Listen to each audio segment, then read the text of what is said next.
جدا. بيقول لك يا عبد الناصر قول للاستاذ سعد انا سعيد والله بتفاعل الناس.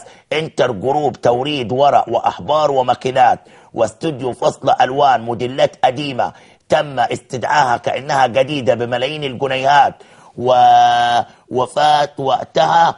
وفي فتحي عبد الحميد الشرقاوي مدير عام مطابع الاهرام التجاريه، ده اللي بعت لي الرساله.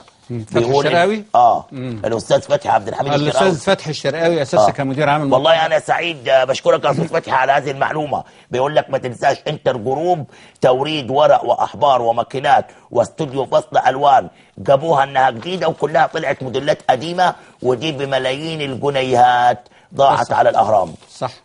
صح ده راجل محترم. ده راجل كان مدير عام ويعلم انتر جروب رغم انه اسبق. حسين عبد العال يعلم قصه انتر جروب.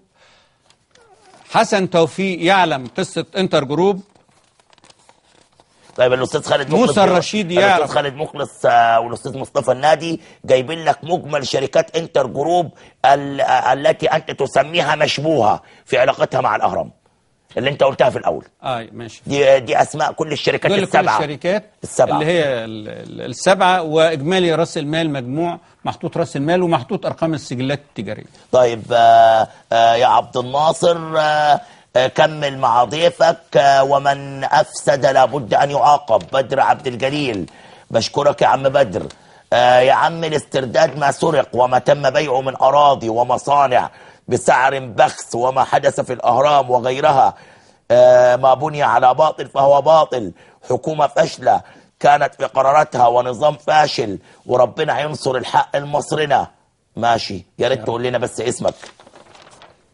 يا ريت تقول لنا اسمك. واحد تاني بيؤكد ان الكابتن حسن حمدي بريء حتى يقول القضاء كلمته ويدينه. اتفق معاك كليا وجزئيا. اتفضل. دي المقالة الثانية اللي نزلت في الفرسان. حسن حمدي بيطالبني ب50 مليون جنيه تعويض بالظبط زي ما اكون انا اللي سرقت الاهرام، زي ما اكون انا اللي نهبت اموال الاهرام.